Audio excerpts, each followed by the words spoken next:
Today on the Couch Potato Podcast, we are going to do the commentary for the 1963 B horror movie called The Terror. It was filmed on the same set as The Raven. Shortly after The Raven had finished up recording, they gathered up a few actors that was left and anybody that wanted to direct, write, what have you. And they put together this fine little film. For the record, I like The Terror better than I do The Raven, actually. But it stars Boris Karloff, legendary horror actor, a young and upcoming Jack Nicholson, an unknown and still unknown actress named Sandra Knight, a guy named Dick Miller that went by the name of Richard Miller then, and he's played in probably well over 100 films by now, character actor Dorothy Neuman, and an actor named Jonathan Hayes. This movie is the 1963 B horror classic, The Terror.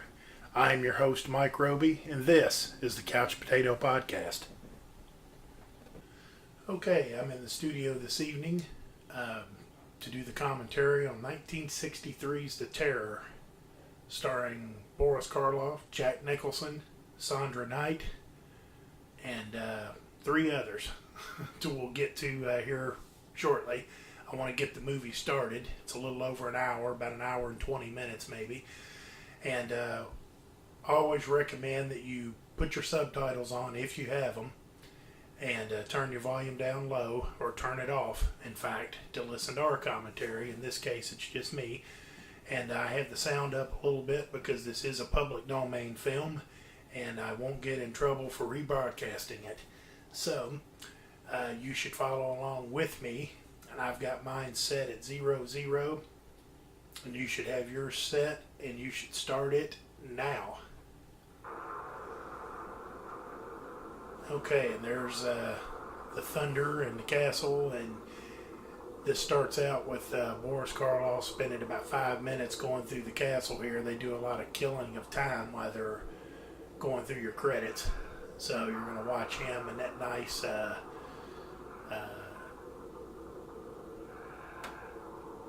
outfit that he's wearing there. I guess it's supposed to be royal for the time. And this takes place, I guess, right around 1800. We're going to find that out a little bit later on from a painting. But basically, this stars Boris Karloff, the aging actor. He just got done filming The Raven, and this, ironically, was filmed on the set of The Raven. And they had a little bit more time left, and they wanted to piece together a B movie, or this might not even be a B movie. This might even be considered a C movie if there is such a thing. And Boris Karloff, gracious as he usually is, filmed, said he would film it. He'd do whatever.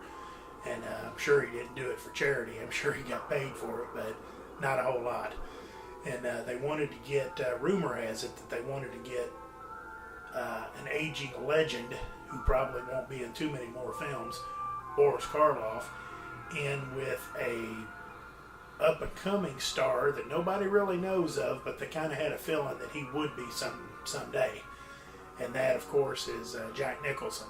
As you'll see if you're watching this, he's a very young Jack Nicholson. And his wife at the time, Sandra Knight, a lot of people don't even know that he was married. She played in this movie. She plays the girl they keep referring to, There Is No Girl.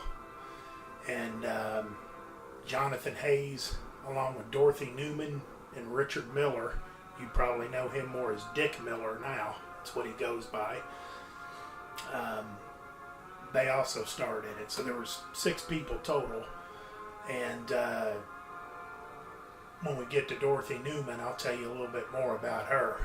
You'll, if you're, over 40 and watched a lot of classic TV, the classics that were black and white, you will know who Dorothy Neuman is when you see her once I remind you who she is.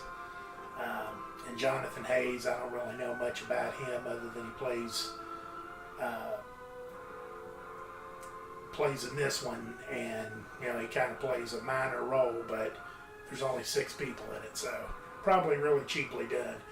Roger Corman started out as directing it and producing it, and then over the course of the movie, different people,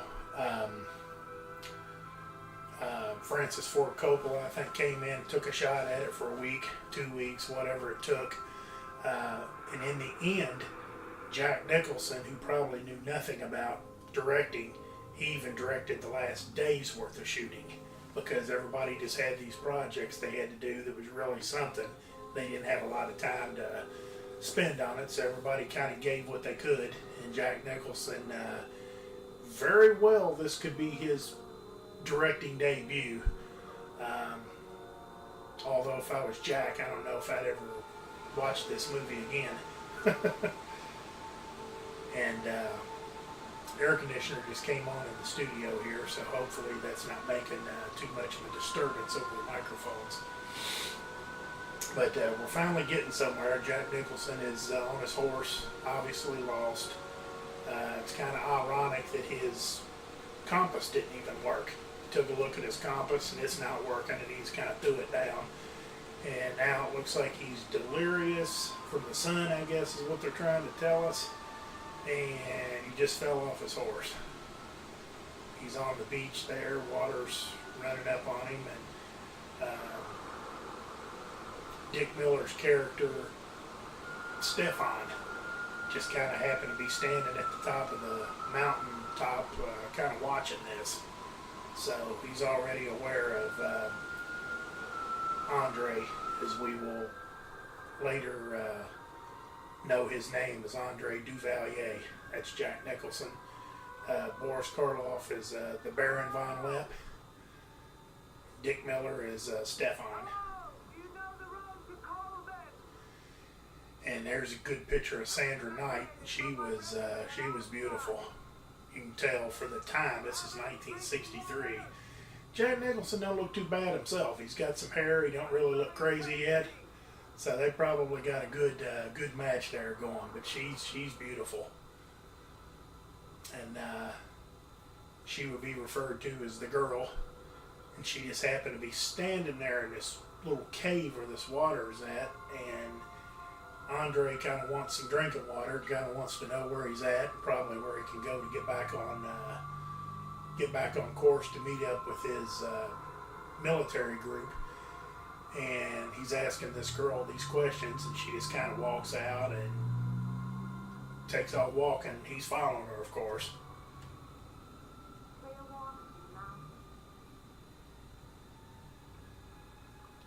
And she actually led him to some clean water. She told him it's water from the mountain. So 2 or 3, 4 handfuls of water here, and I guess he's got what he needs.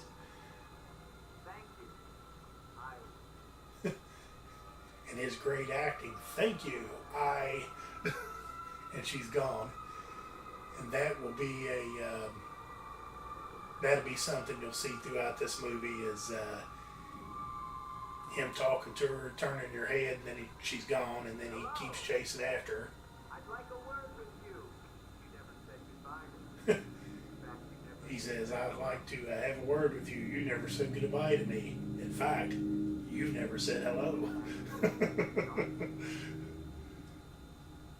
So the acting in this thing is really something.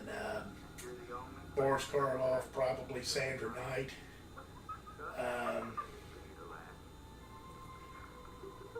No, probably that Jonathan Hayes. They're probably the 3 best actors in here. Jack might be one of the worst. But he asked her some questions. She took off again, said, here, I want you to see something. So although he fell off his horse and he was exhausted, he was able to follow her to what appears to be a koi pond. Looks like he had some goldfish in it, maybe some tadpoles, and that's what he wanted her to, that's what she wanted him to see. Here we go, some more running with her leading the way. Running up and down the beach. That's what you want to call it. And now it kind of looks like they're back where they started.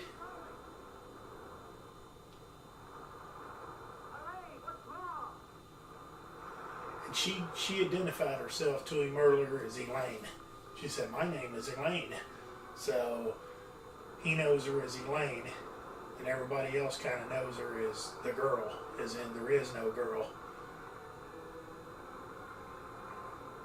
And here she goes walking basically where she came from, this little cave that has this water that comes crashing in, and apparently she's went in there, and you know, if it was a real person doing that, you know, I don't know how close they could have got to that, but they would have been probably a goner. That water's so rough, it would have probably, as you can see, Andre here, he's having a hard time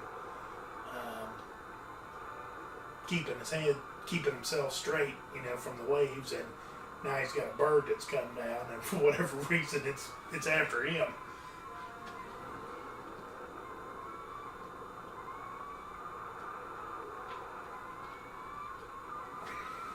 And they keep showing the cave and the water, and it's just kind of like a loop, you know, some stock footage they probably had. They just keep looping it in. So now Andre is, apparently somebody saved him, and he's coming to. Because he's somewhere. And he's looking up, and kind of thinks he's seeing the girl. And then here's the Dorothy Neuman character, who will learn to know that she's the witch.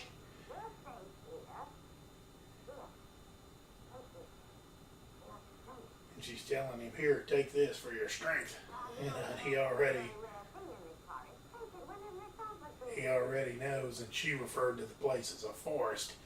Now, I don't know too many forests that have beachfront, beachfront complete with sand and rocks and everything else, you know, just a matter of yards away, maybe. But anyway, now Andre's telling her this bird that happens to be perched up there is attacked him. I'm not really sure what kind of bird that is, either a falcon or a raven or something. Well, I don't know, it could be a raven since they just filmed the raven on this set. Now, I don't know about this right here. I don't know if this is the set that they use. This might just be some stock stuff they had on the studio, but the castle and everything is the set. But I don't know, it could be a raven. I never thought about that. Probably is, since they filmed this on the set.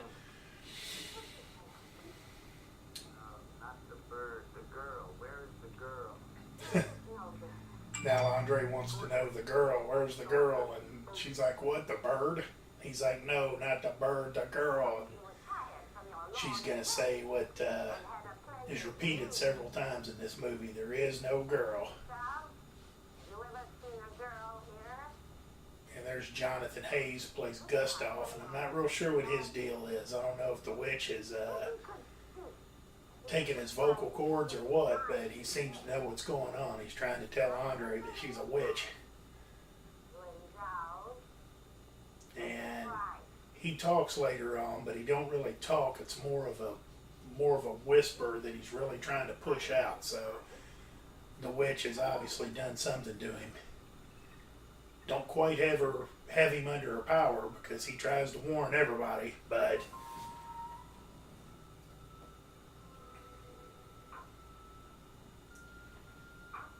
so apparently he stays there the whole time.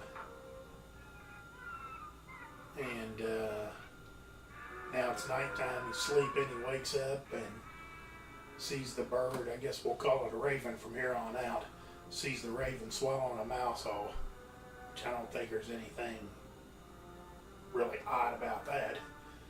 But whatever the case is, you know, they're in this one-room shack or whatever, and don't know where the witch is or if Gustav lives there or what, but Andre's on his feet, he's got his cape, and he's going out looking for something, probably going to follow the bird.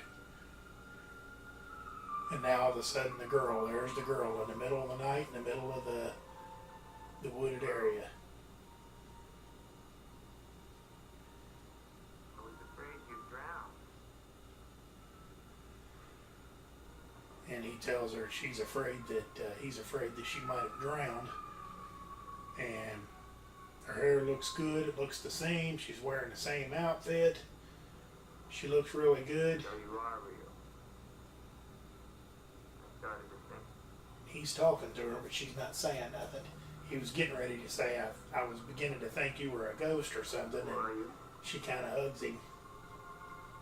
Not saying nothing, though. She's not talking. She's not your typical woman, ladies and gentlemen. She's not saying a whole lot, just letting him do the talking, letting him do all the thinking. But she is leading the way, though, so maybe she's half woman. She's not talking much, but she's trying to lure him into a trap or something. Because he follows, he just keeps following. Seems like that's the trouble with men. You've got a jackass that keeps following a carrot that's in front of his nose, and the jackass would never get the carrot, but he keeps going anyway. Women kind of represent the carrot, and us men are the jackasses. So they're going through the woods here. It's kind of dark. I'm looking at a... Okay, Gustav pops out of nowhere. He's out there walking around in the woods in the middle of the night. Tells him to wait, picks up a big rock and throws it in what is obviously quicksand. So apparently the girl was trying to run him through quicksand. He'd have been a goner for sure then. The girl was trying to kill me. And Jack knows it. Oh, well, it's not her wrong. Andre. You mean she's insane? And Gustav's explaining it to him right now that she doesn't know what she's doing. She's possessed by the witch. And he's telling him to go to the Castle Von Lepp, and the Baron explain it all to him. He can't do it because there's great danger and he's got to get out of here.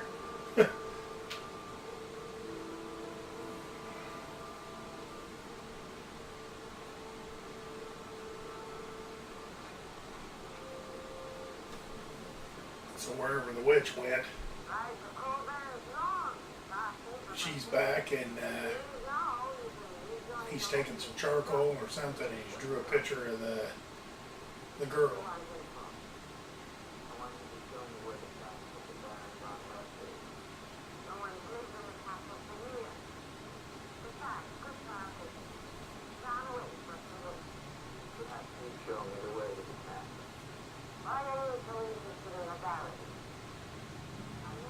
That I was.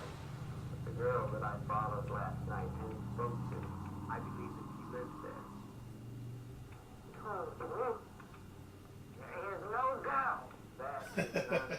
Told you there is no girl. That is nonsense. No. Meanwhile, the witch was trying to get him to go in the other direction. I guess she's trying to get him to go back to his regiment, and now he's kind of scrapped that idea, and he wants to go to the castle. He wants to find the girl.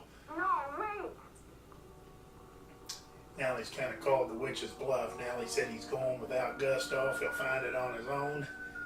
And now the witch is like, wait a minute, don't tell the Baron I'm here.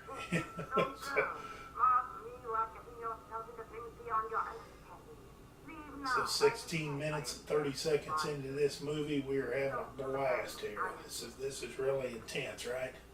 And let it be known too that he has his horse the whole time. The horse didn't leave him when he fell on the ground and passed out. And when I guess Gustav's the one that found him, he brought his horse as well. So he's on his horse and he's headed to see the Baron.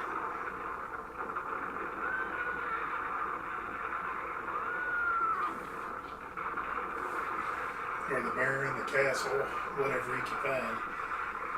And right now he has an onslaught of rocks coming down on him, good heavy rocks.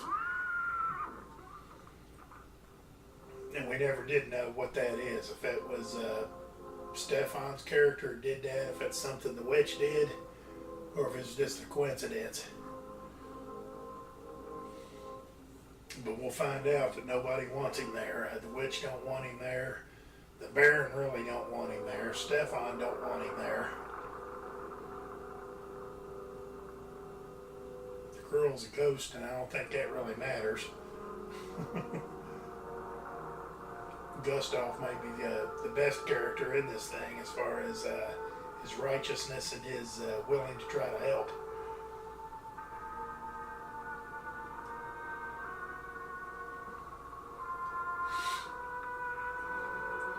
So there's some good stock footage, and I gotta say too,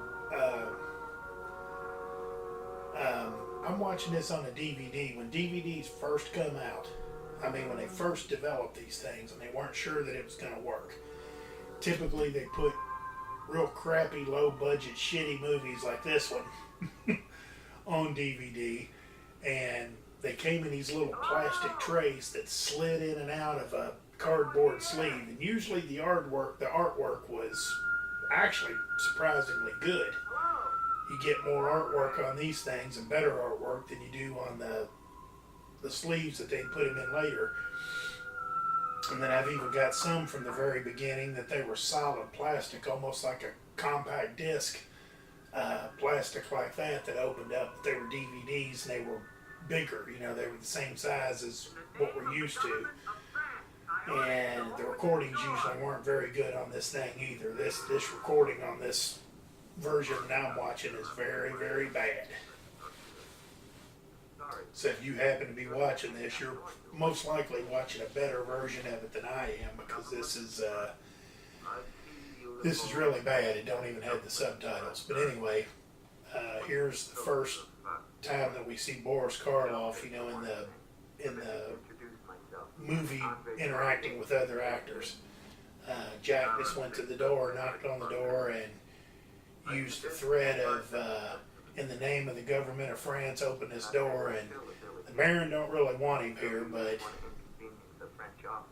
after a little bit of threatening, the Baron's letting him in, and he's going to start drilling him for questions. What you see, Lieutenant, remains a noble heart. Relics, ghosts of past glory. Again, this is the set of the Raven. This is something to be proud of, Baron. I'm afraid we've forgotten that in France. Oh, yes. Your name, Giovanni, your family. So by him saying, I'm not exactly sure where we're at, but by him saying we've forgotten that in France, means that he technically is probably not in France. And he's in a foreign country. So it'd be like me in the United States knocking on somebody's door in Canada and saying, in the name of the government of the United States, I order you, a Canadian citizen, to open this door. And I would expect them, my Canadian friends, to tell me to stick it, you know, we're not opening the door for you. I wonder if I might ask, who was the young woman I saw in the window before you came to the door? Young woman. Okay, so now Andre's asking the Baron about the young woman, and the Baron seems to say that she doesn't exist either. And here's Stefan, played by Dick Miller. Sure you think you saw someone. And if you look at this guy even here, he's young here, but you can even tell who that is. He's notably, probably his most notable thing. He's never a star, but he played, I think he was a gun salesman in The Terminator or something like that. He's a little more grizzled looking, but he's a lot older in The Terminator than he is here. That's the girl you think you saw? Of course. Before you say anything else. So now the Baron tells Andre, you know, takes him over here to a portrait that's been painted, obviously, and asks him if that's who it is, and he's inviting him to go look at the date. 1786. That's 20 years ago. Incredible. So he's saying 1786 is the portrait. That's 20 years ago, so we're looking at 1806 is the time that this movie is supposed to be done. For a ghost, she's a very active young woman. You're speaking of the Baroness von Lepp, my wife.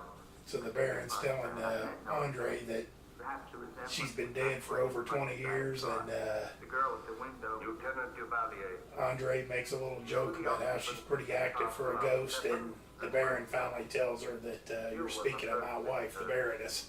Of course, Dan. Stefan will see you to your room. Thank you. So they're going to give him the board, and for whatever reason, the Baron should have just told him to beat it, but of course we wouldn't have a movie to sit here and laugh at and ridicule if maybe he's told him to get lost.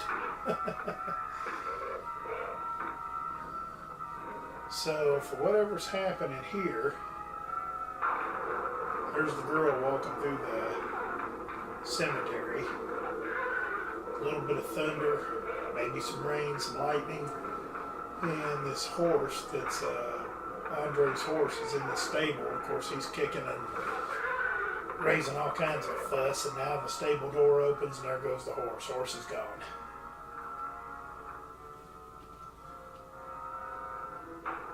And it's kind of funny as Andre picks up that picture there.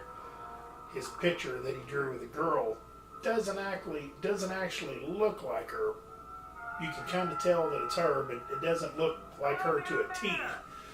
But it looks strangely familiar with the portrait that the Baron had down there.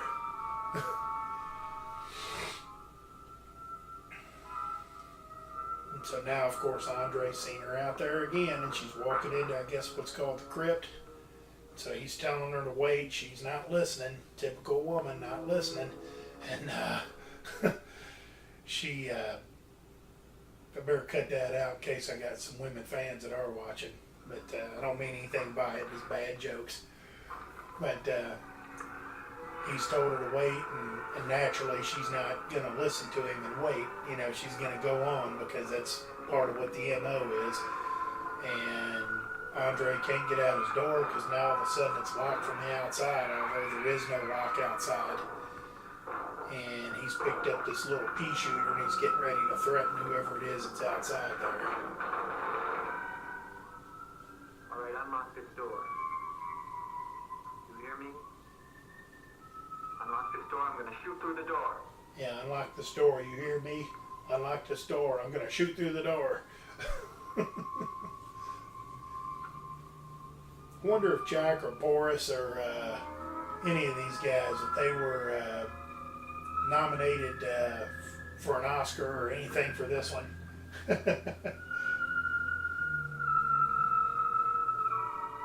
Or if they had a list, you know, in 1963, that's what I'd like to see. If anybody has a list that they could pull up, copy and paste it into the comments if you can.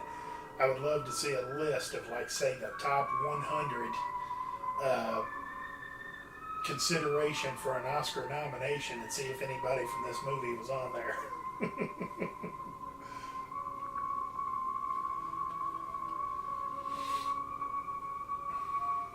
But Andre's out the door. He's got that little pistol there. That little looks like it's no more than a Dillinger, but he's holding on to it and he's gonna go find the girl. Let's assume the girl did wait for him. How long was she expected to wait? Because right now you're looking, with us, we're only talking about 2 minutes, maybe 3 minutes. But in real time, you know, it might be 10, 15 minutes. How long is she supposed to stand out there in the rain and the thunder and lightning? How long is she supposed to just stand out there and wait for him? And plus, it's the middle of the night. She was headed to the crypt, you know. He expects her to just drop what she's doing and wait for him.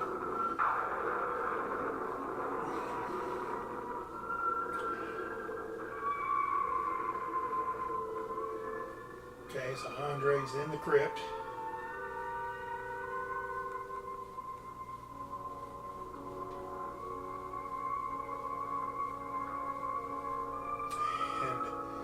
I guess this helps us a little bit. We already kind of know this, but there's the date for the Baroness. Like I said, my DVD here is very grainy. It's a DVD. Okay, there it is. 1761 to 1782. So, apparently she died in 82 and the Baron had this portrait painted in 86, I think, because I think that's what he said.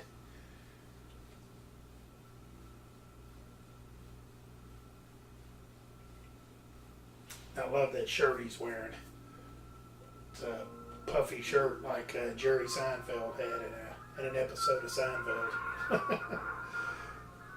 So Andre comes back in here and he goes to look at the portrait And the portrait's gone.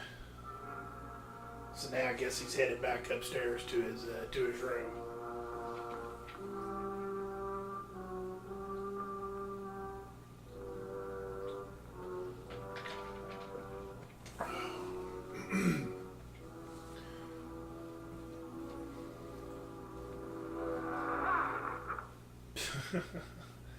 So he opens up his door and he gets a split second of Elaine, or the girl, if you may. And he jumps back. Now she's gone. Still got that little pistol in his hand though.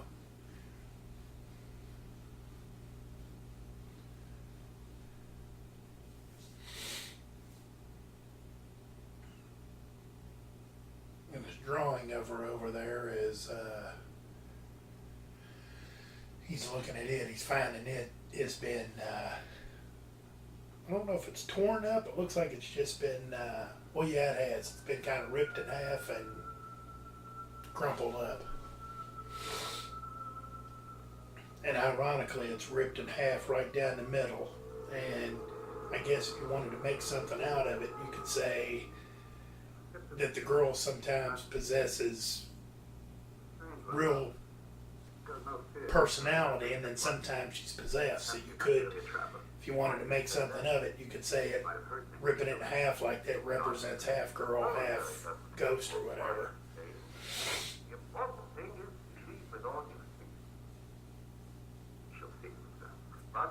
And so now the Baron is telling Stefan, you know, he's got to go.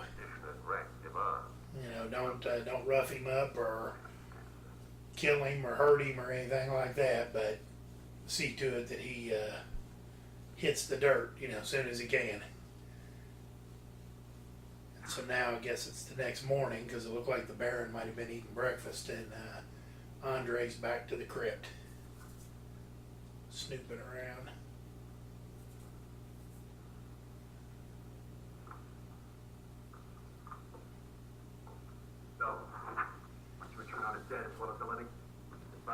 So now Stefan's kind of came up on him and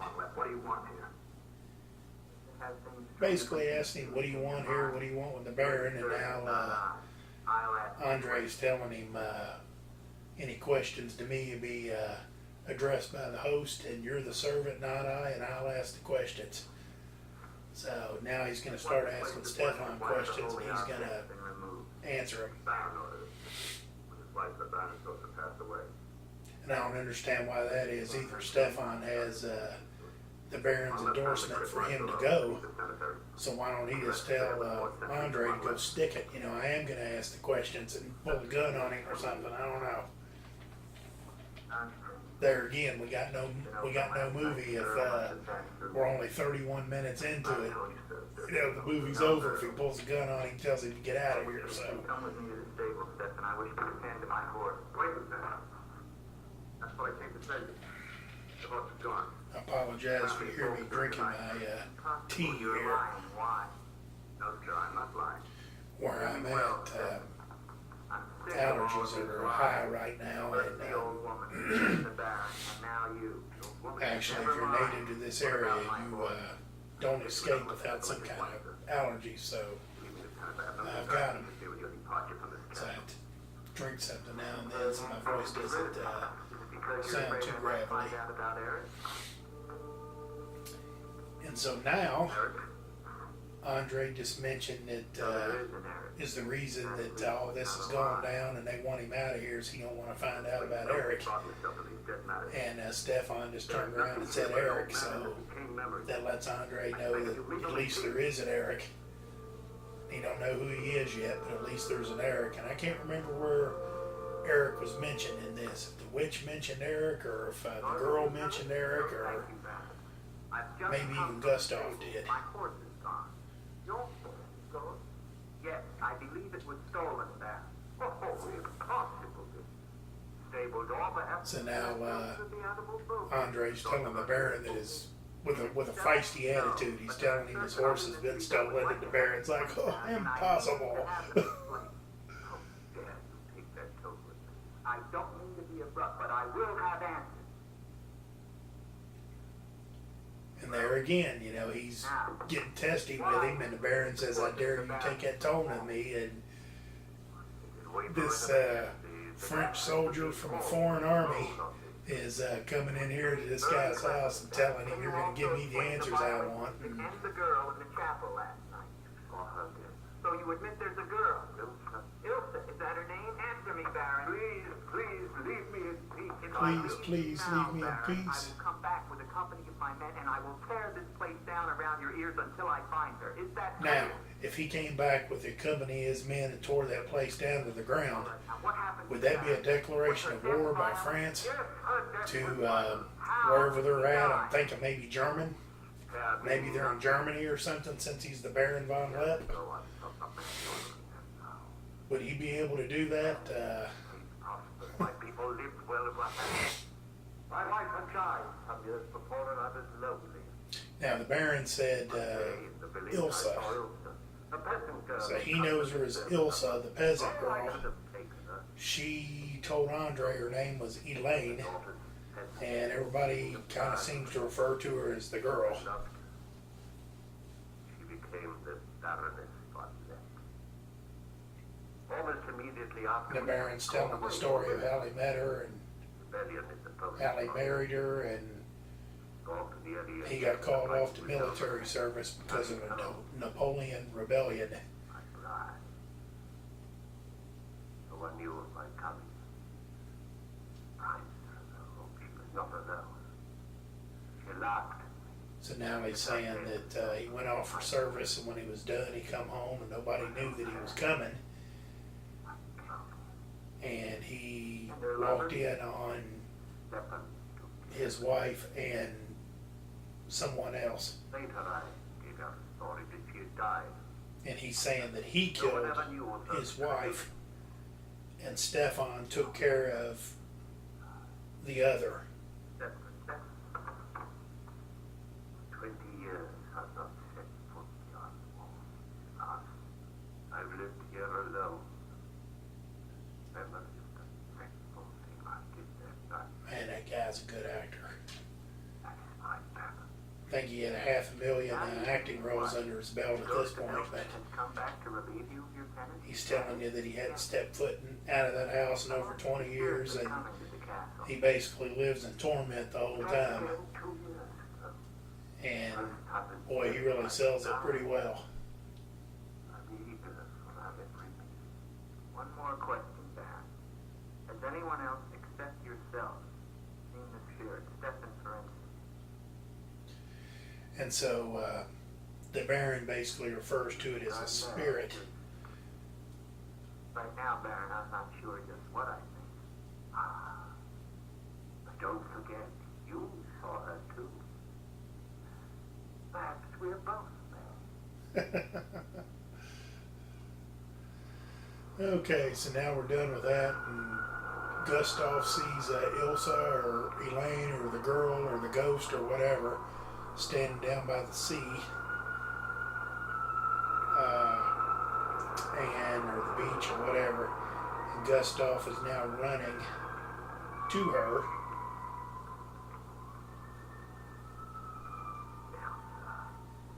And there's his little whisper, Ilsa. Ilsa. The name sounds strange to me here by the sea. And she says, the name Ilsa sounds strange to me here by the sea. My name is Elaine. The old woman told me. And her name's Elaine. So apparently Elaine was a name given to her by the old woman, which she goes by the old woman or the witch. To Eric.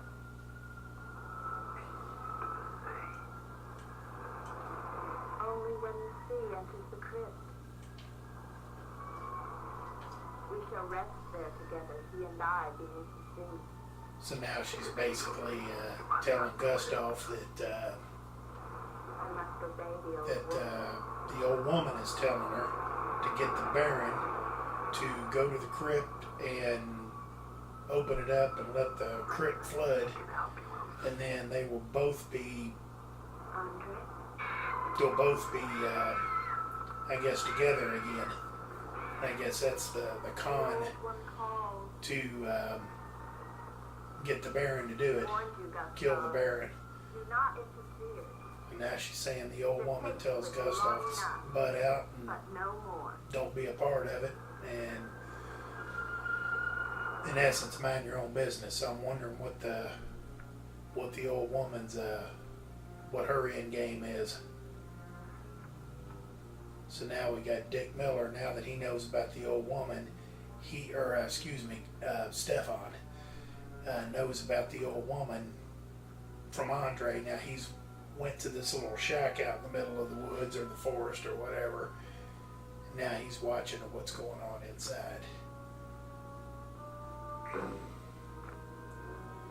He sees that she's mixed up some kind of potion, and there's a little explosion, and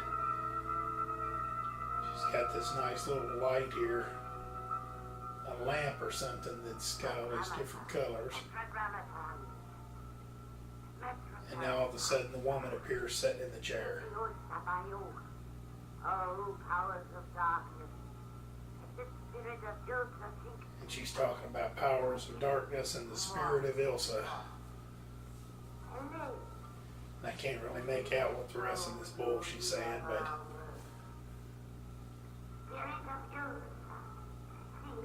she does mention something about carrying out her vengeance, and then says, yes, vengeance, and then starts laughing. That evil, witchy laugh.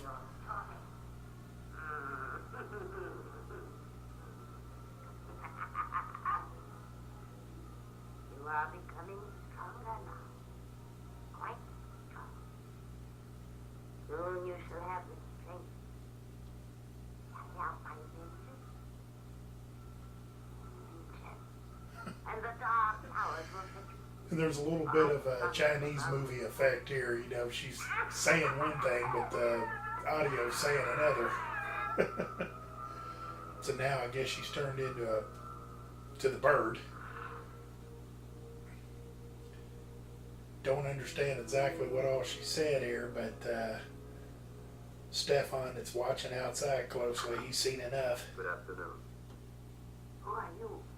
An appropriate question, but I'm afraid I'm the one who should be doing the asking. I'm invited in, of course. That's my favorite What do you want of me? favorite line of the movie. Stefan kind of does what Andre did to him. She's like, who are you? Appropriate question, but I'm the one that's going to do the asking. How long you been here? Only 2 months? You've lived here slightly more than 2 years. Your name is Katharina, and you originally come from Colvin, where you were quite unpopular because of certain activities. They call you Katharina the Heretic, the Witch. Okay, so her name is Katharina the Heretic or the Witch. Why do you live here? What do you want? Haven't any money. So she said that she hadn't any money and had no place to go. She should put her things in there. She's only been there. No girl. It's no girl. I saw her. She was sitting in this chair. She's saying she's only been there 2 weeks, or 2 months rather. Oh, woman, I know Stefan's what she told is. her, I'll tell you, you've been here a little over 2 years, and Listen carefully. I don't know what you want, or do I fully understand your black abilities? But if the two of you have not returned to Colvin with Stefan doesn't know she'll come back here. what she wants or what her black abilities are, but if her and the girl hasn't returned to Coven, You know who was lived here all those years then ago? he'll come back and burn this place to the ground. Know who lives here? Eric. So now the witch said Eric used to live there in that little shack, and she mentions Eric, and Stefan kind of gets a little bit out of shape. He's pretty uncomfortable when Eric's name has been mentioned to him by 2 different people. So You should never arrive in Copeland. Are you suggesting that it's the only way? That I will never come. so now Stefan's telling the Baron that he needs to kill Andre. That if he don't make it to where he needs to go, and everybody seems to think that Coven is where he needs to go, and that's where he'll catch up with his troop or whatever.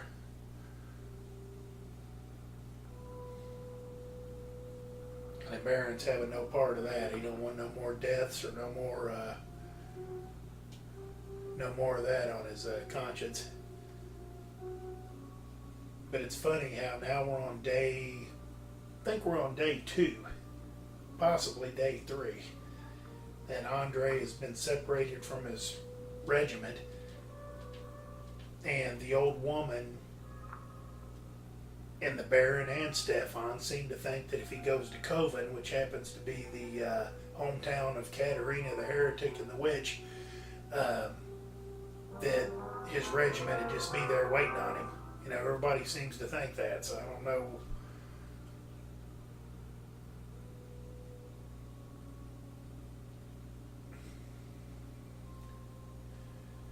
So now Andre is went up to a room here and he's walking around looking in it. This could be the Baron's room because that's a nice looking bed. A chair similar to one of the ones downstairs, and Andre, I guess, is going to take it upon himself to go through the drawers here, and not exactly sure what he's looking for, but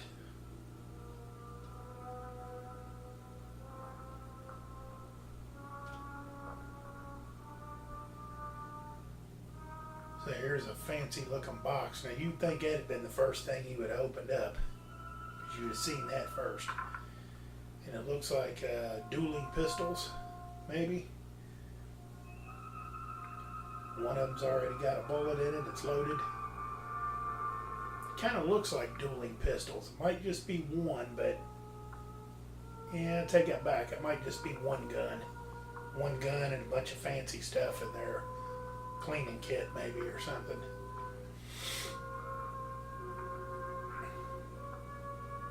But at that time, you probably had a $2 gun and a $8 box. So now Andre opens up this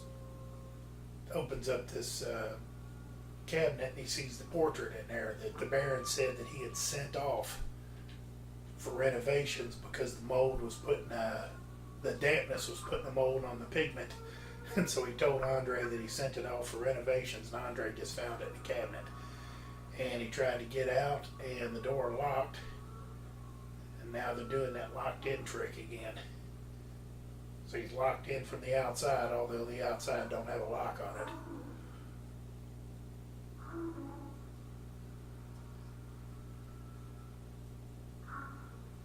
So now he's hearing the spirits say, Andre, there's a good-looking cast fireplace. It's supposed to be logs. And now he hears a click, and ta-da, the door is unlocked again.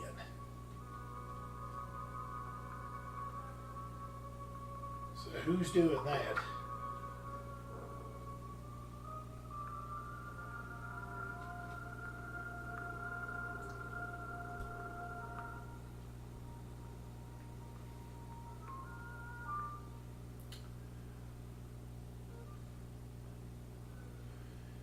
Kind of lost track of what time of day it is here. I don't know if it's morning or the night. Sorry about that. I had meant to put my phone on mute. I'm surprised we ain't had more disruption since then. But he's walking around now. He sees the Baron coming up, and it's like, uh-oh, now it's time to go hide somewhere. So I think he ducked off in a room.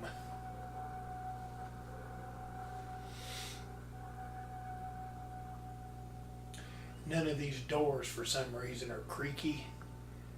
None of the hinges squeak or make any noise. So whoever the maintenance man is around there must do a pretty good job. I say that because the Baron just passed the door and Andre opens it up, and the Baron didn't hear him. So now he's sneaking up on him here, and I guess he went into the room that Andre was in earlier. And he heard some noises. What is the meaning of this? And he charges in, and the Baron wants to know what's the meaning of the intrusion. I thought I heard voices. Does that give you the right to burst into my room unannounced? Then you find that. It's a good point. Stefan has gone to the village to get you another horse. save us both embarrassment if you will leave the moment you return. Be no doubt of it, sir. So now the Baron has kind of told him he don't appreciate being walked in like that. And he's basically told him when Stefan gets back with a horse from town, apparently they've went to get another horse, and he's like, you need to get out of here as soon as he comes back. The Baron was a severe shock to him. One from which I fear he's never fully recovered. I understand completely, Stefan. There's some more good acting. I understand completely, Stefan. Tell me something, Stefan, if I can. Who is Eric? You recall the Baron spoke of returning from the war and finding the Baroness with another? Yes. Eric was that other. Okay, so Andre just asked Stefan who Eric was. That's what I was curious. And so apparently, I guess when you're talking about who's who in this thing, there's only one person that hadn't been mentioned, and that's the person that was sleeping with the Baron's wife. And Stefan just said that Eric was the other that was mentioned when... So apparently, in the witch's eyes, the Baron killed her son, although her son was sleeping with the Baron's wife. And according to the Baron killed his own wife, and Stefan killed the other, which now we know the other was Eric. So the witch doesn't know yet that not the Baron, but Stefan killed her son.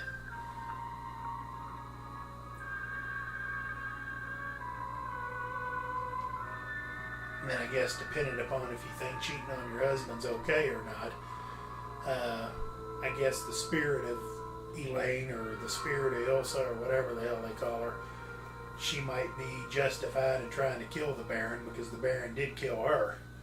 But she's being put up to it by the witch. And of course, the witch is doing it for other reasons. If she knew what the real truth was, she'd be sicking the girl on Stefan.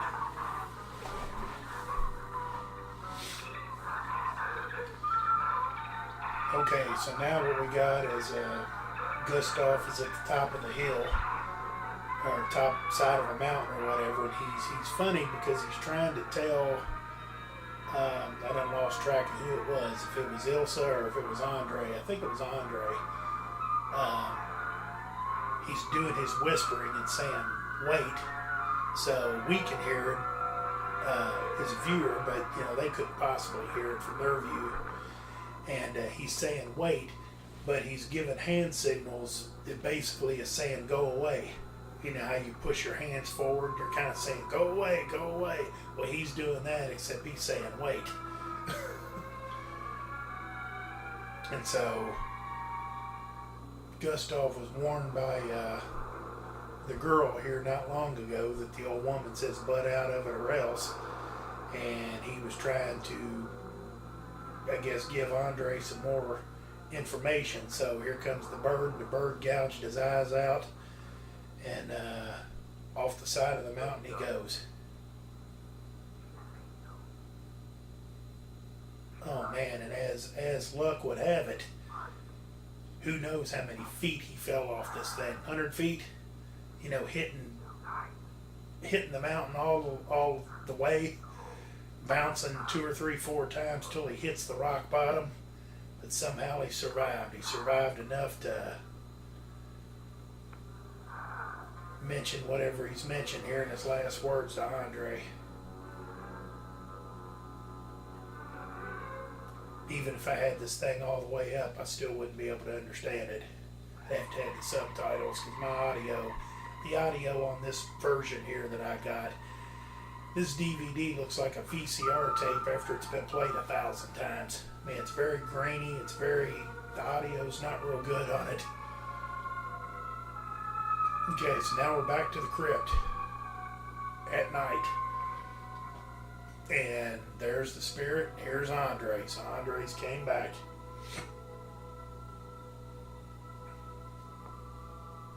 I guess Gustav's told him that the girl needs your help and blah blah blah. And this here I think might be the second time that he's got to kiss her. So, oh, and another little thing.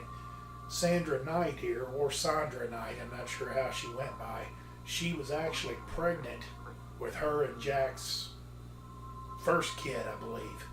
She's pregnant here, but either not showing or just had just become pregnant, maybe got the news, and she's a good ways from showing again, but she was actually pregnant on this set is what I've heard.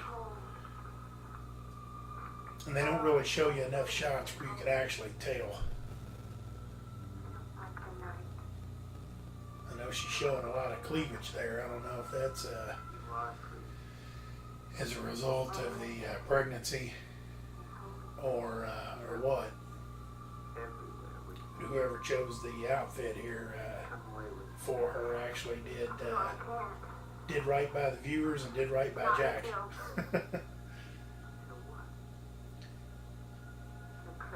But anyway, they're having a conversation here, and I guess she's telling Andre basically what has to happen. Open up the crypt, let the water in, get the Baron down there, and that's basically the story. In Paris, they're doing wonderful things to discover the nature of the mind.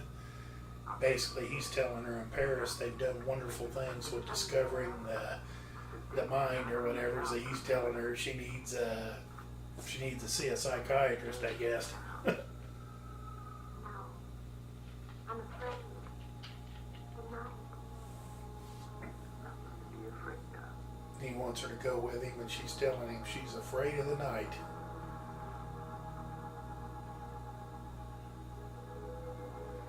Here's another little kiss.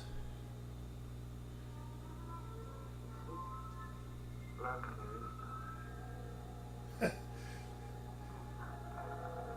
So now he's got a smile on her face after she kisses him and says, and he tells her, see, there's nothing to be afraid of. Now he wants her to come away with him. And also let it be known that he's from France, he's French, he keeps talking about Paris. He's kissed her maybe 4 times now. Not one time has he tried to slip her the tongue. So why would you tell her to wait right there at the gate? He takes 3 steps, turns around, there's some thunder, she's gone again.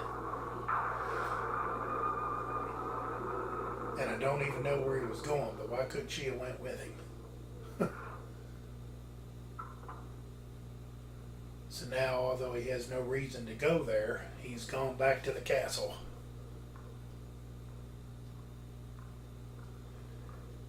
And here comes the Baron.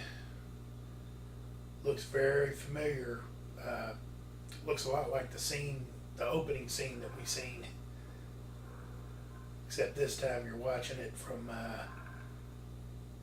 Andre's point of view that's hiding behind the thing there. He's watching, but for some reason the Baron can't see him.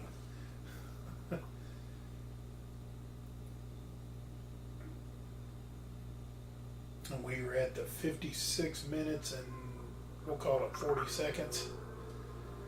And we're just now getting to the point where the Baron's getting ready to head to the crypt.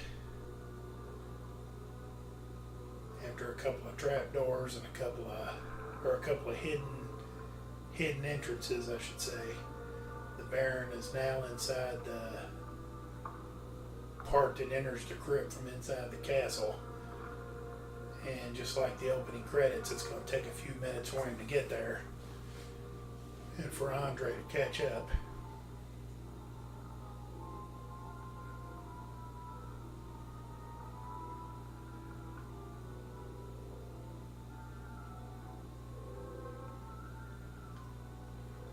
It's funny, I guess for a guy that hadn't left the house in over 20 years, I guess it would make sense that he basically stays in his robe the whole time, but the Baron hadn't changed. I guess really nobody's changed. Everybody's got the same outfits on.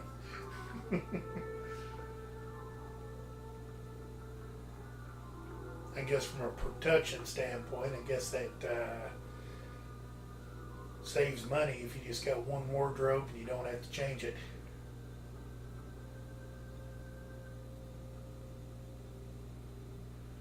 Okay, so the Baron has finally made it to the crypt, and Andre's not too far behind him.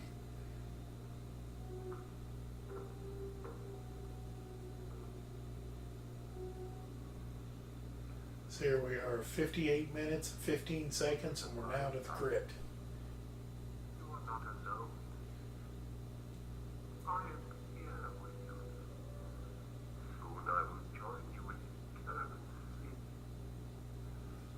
Stefan will flood the So crypt. now the Baron's telling him, I am here, With our in the crypt, and soon we'll be together again. Now, I don't know. Some of my biblical, more biblical, knowledgeable friends might be able to answer this one, but the Baron killed his wife. So by him killing, he should be automatically excluded from heaven.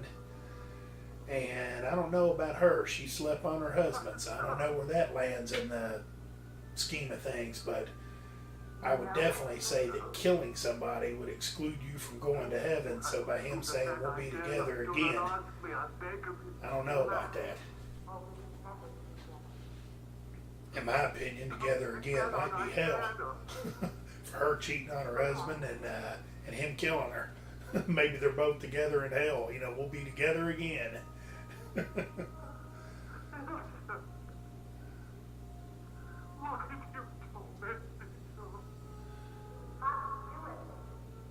Anyway, here's at least on my version of it, a really piss poor version of a projection on the wall of Ilsa. You can see her maybe from the neck up pretty clear, but below that it's sketchy. Andre finally called up, and he wants to see. He wants to see what's going on, but now the projection's gone. But in the meantime, way to go, Andre! You shoved a 100-year-old man out of the way who was trying to wrestle you. You barely got away from him, but you did shove him to the ground. So, congratulations. And to backtrack on what they were talking about, basically the spirit was telling the Baron that this is what he has to do. Turn the wheel, open up the dam or trap door or whatever you want to call it, let the water in, and basically kill yourself, and we'll be together again. So the fact that Andre shoved him down on the ground, now we take place back in maybe the Baron's room. The Baron's in bed. Stefan is seeing to it that he's taken care of, wet rags on his forehead. And Andre's still asking questions. He's still trying to figure it all out.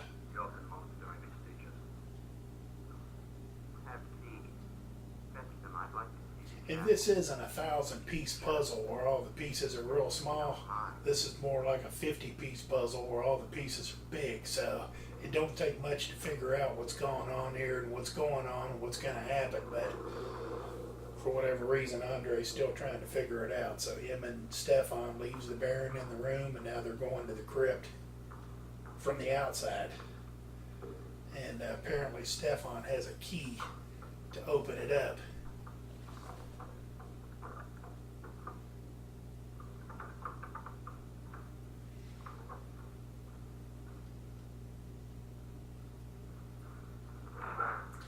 They've got it open and they're both pushing on it, but it won't budge. Do you have a crowbar?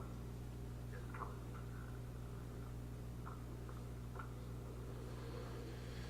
So at least Stefan and Andre are kind of working together now, as opposed to one trying to bully the other. I think they both realize that the Baron don't need to do what he's planning on doing.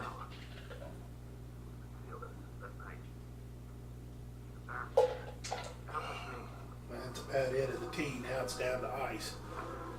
So a minute, 2 minutes, or an hour and 2 minutes into this movie, we need to move this thing along because now I'm out of drink. And I'm in the studio tonight alone, so I can't have somebody get me something, so I'm stuck with it. But whatever it was, they seen some lights, and it's a place that the Baron normally doesn't go. So Stefan and Andres ran in there, and apparently it's a room that the Baron doesn't go.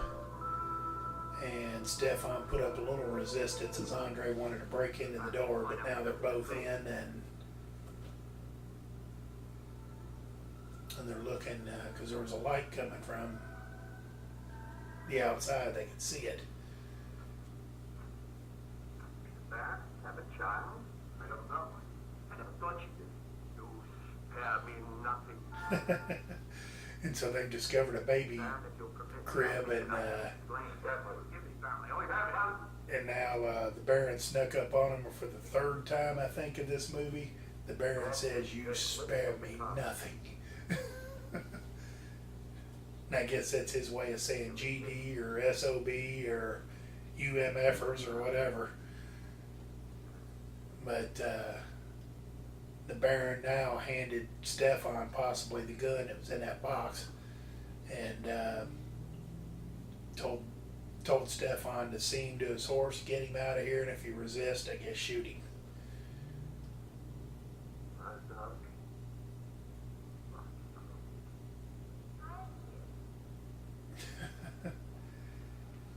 And now anytime the Baron says something, she's like, "I'm here."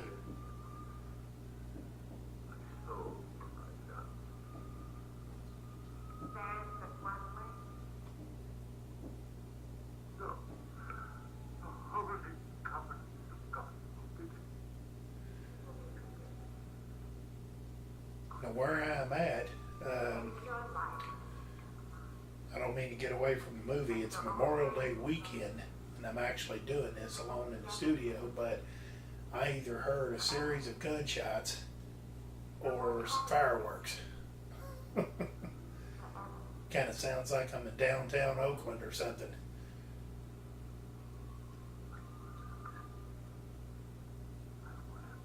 There is an army base about 75 miles from here, but I don't know if they'd be firing off gunshots at this time. But anyway, okay, back to the movie. We're back here. Stefan has the gun on Andre. They're walking out there. Andre sees the girl in the cemetery, or the entrance to the crypt rather. It's all foggy, of course. All of a sudden it starts thundering. Big bolt of thunder. Andre turns around, is able to get the drop on Stefan, and now Andre's got the gun, and he just pistol whipped Stefan, so Stefan might be out of the picture. And now all of a sudden, here comes the witch. Why did you lie to me about the girl? The witch is there, and he wants to know why she lied to him about the girl, and now here comes the bird. And he puts the gun to the girl's head, to the witch's head, and says, "Call it off." So now the birds flew away. You're too late. Tonight he's dead. Yeah, even now she tossed him to his only So girl. Stefan's come too. Control the girl just as you control that bird. How? Mesmerism? Mesmerism, you fool. Mesmerism, you fool. Break your neck. He says, "You tell me the truth or I'll break your neck." But it's funny how everybody tells him everything. You know, the only thing that he's been lied to is when she kept telling him there is no girl. Eric was your son? Yes. And tonight the Baron pays for Eric's life with his own immortal soul. Spoke of destroying the crypt. Okay, so basically the witch is now saying that Eric was her son, and although it's been 20 plus years, tonight's the night that the Baron's going to pay for killing her son by taking his own immortal soul.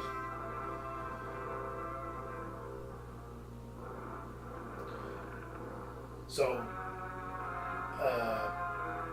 that's probably a pretty good plan. If somebody killed my daughter, I'd probably not do anything. Don't want to be drastic or nothing. I think I'd wait 25 years and then avenge her death. That makes a lot of sense, right? So now the Baron is making the trip to the crypt again, just like he did earlier. Stefan's went inside and he tried to stop him, and the Baron smacked him with a piece of the chain that was connected to the door. So now I'm getting the feeling that Stefan's not real tough. You know, he's been whipped around a couple of times in this thing. So now apparently what we got is we're going to have the opposite of the way it was. This time,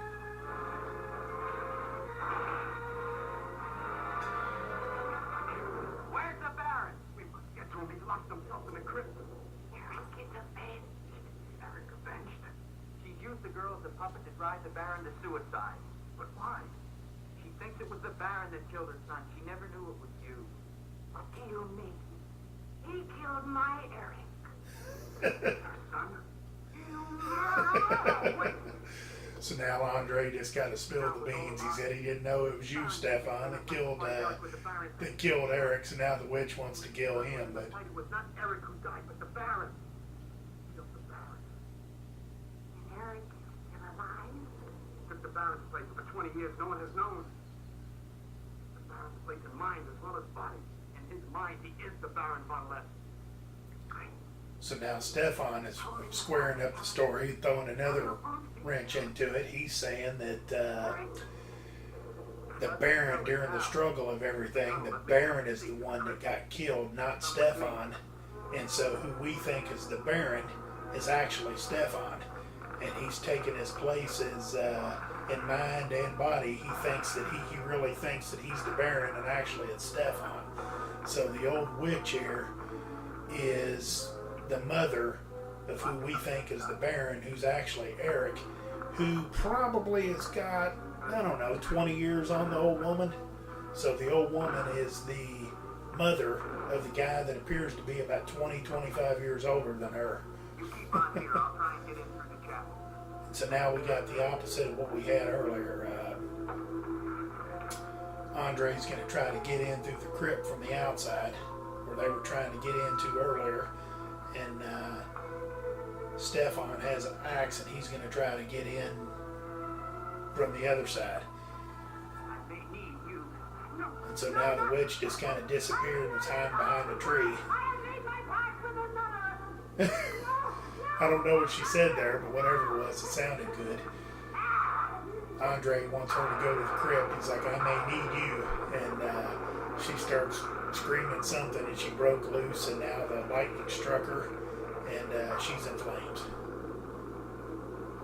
So no more witch. So we got no more witch. We got no more Gustav.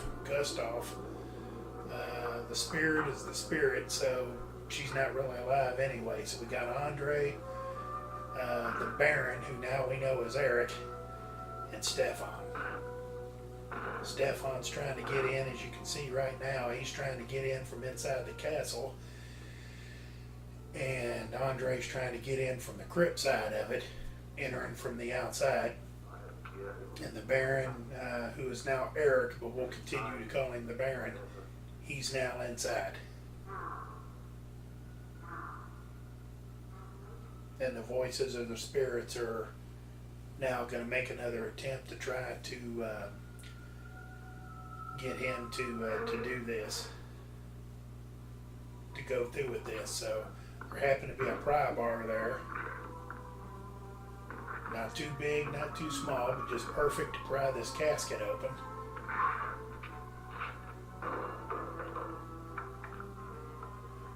And he's opened up the casket, Bring the seed into the crypt.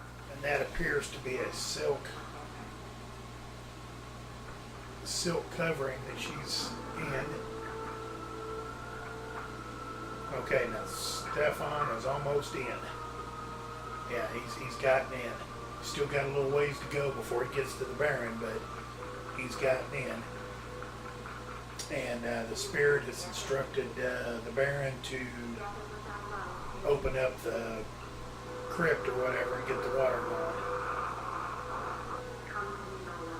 which he is doing. And now he's opened it up enough, the water's coming, I believe the spirit might have said, "Come now, come to me, my love," or whatever.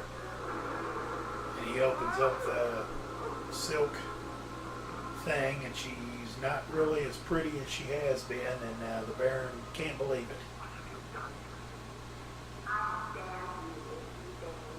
And now there's the spirit once again projected on the wall.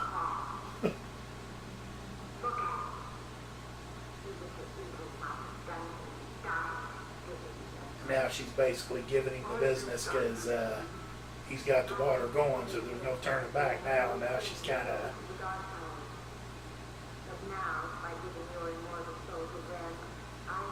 talking to him pretty harshly.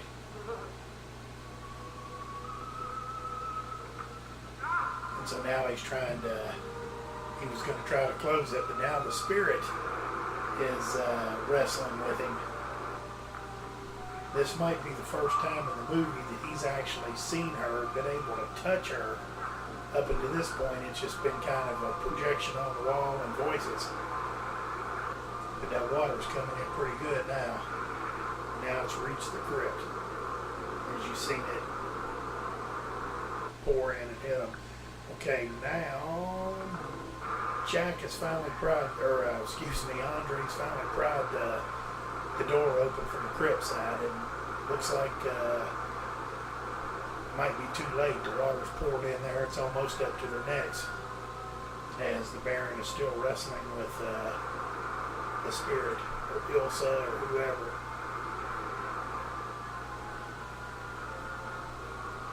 Now Stefan's finally got there. He takes a dive into the water.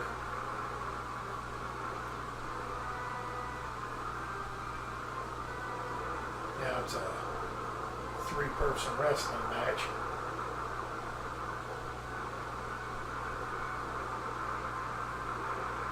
In this water, apparently, there's a little quick wet t-shirt from Ilsa. Can't really see nothing, but it'd be nice if you could. But this water's coming in so thick that it's starting to knock holes in the wall, break the rock apart.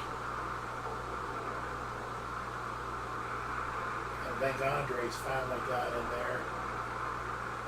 Kind of lost track during all this action. I can't tell if Andre has already gotten there and he's jumped in the water and it's a 4-man battle royal, or just, okay, now here comes Andre. So he's made it there, and he's just now getting there, and bricks and rocks and water's just everywhere. I'd be surprised if any of the 3 of them are alive right now.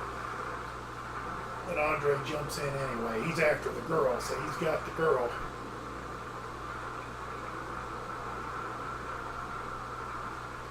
I don't think Andre can give 2 shits less about the Baron or Eric or Stefan. I think he's just interested in this girl, but really the only thing she's done through this whole movie is not listen to him, kiss him a couple of times to keep him interested, and try to kill him a couple of times. So, yeah, that's worth risking my life over, but I think it just showed, and it just showed just now again. I think the Baron and Stefan are basically, they're dead. Whether they drowned or, I guess it'd be they got hit by one of the big rocks.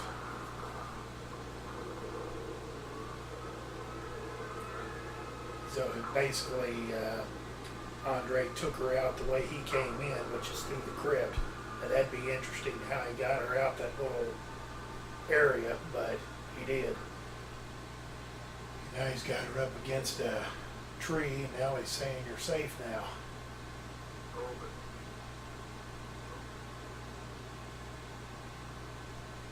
And voila, she opens her eyes. She survived. And he's like, "You're free," and she's like, "Yes." So now it's time for another non-French kiss. There's the thunder. Uh-oh. All of a sudden, I don't know if her face is bloody or her face is melting. But it's almost doing this little thing like in Salem's Lot at the very end of it, where the face kind of goes into phases of decaying. And now he looks up again and he sees the bird flying off. I thought the bird already flew off. But now he takes a look back at her and it's almost a skull with some melted wax on it. So that's very similar to